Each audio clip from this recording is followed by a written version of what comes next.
Now, to know more about extreme weather conditions across the world, we are being joined by WION The World. He is the chairman of the Worldview International Foundation and former UN director. Now, Worldview is an international foundation aiming to plant 1 billion mangroves by 2030. Thank you for joining us. Now, I would like to begin by asking, we see heat waves in Asia. At the meantime, we see floods in Kenya and in Brazil. Do you think there is a relation between heat waves and floods? Yes, unfortunately there are, because and the reason is that when it gets warmer, more rain is or water is evaporating up in the atmosphere. And for each centigrade it gets warmer, the atmosphere can hold 7% more water. And this water comes normally down as flush rain. And that's why we see this. And then it moves away, so it doesn't necessarily come down at the same place where it is evaporated. But there is a very close connection, yes.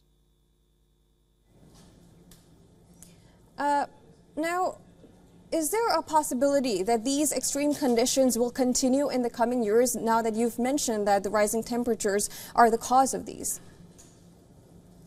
It's not a possibility. It will happen.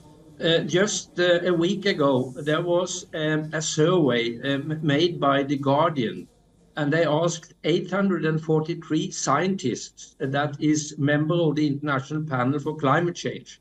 And more than 50% of these scientists said that they expected a warming more than 3 centigrades. It is, we are going into a very, very dangerous period.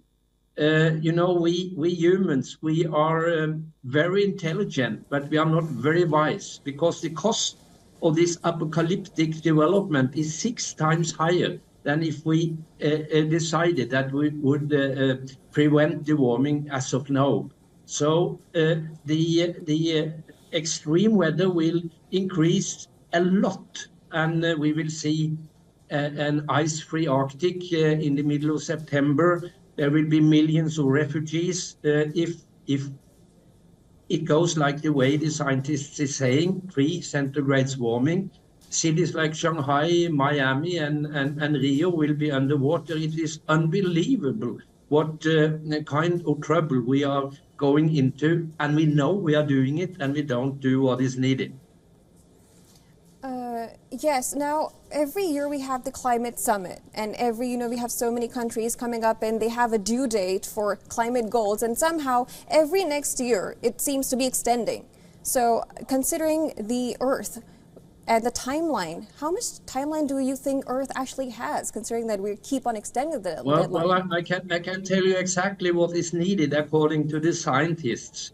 Should we manage to stop the warming on 1.5 degrees, which is the goals that all these governments has agreed upon. Number one, we have to reduce emissions by 2030, it's 6 years, from fossil fuel with 50%. If we look into the plans of the fossil fuel industry, they will not reduce with 50%, they will increase by 20%. And that is why we are going towards 3 centigrades or more. At the same time, part of the solution is that we need to triple the production of renewable energy, because there is a need for more energy. And if we don't provide the world with renewable energy, we will continue with fossil energy. And finally, we need to stop,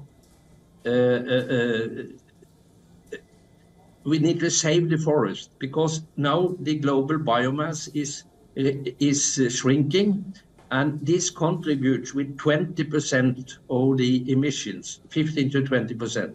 So if we stopped the deforestation as of now, we would immediately save 20% of the emissions, and we would also protect the biodiversity and the nature. Absolutely. Well, time is ticking for Earth. And thank you so much, Mr. WION The World, for joining us and taking out your time. Thanks for inviting me.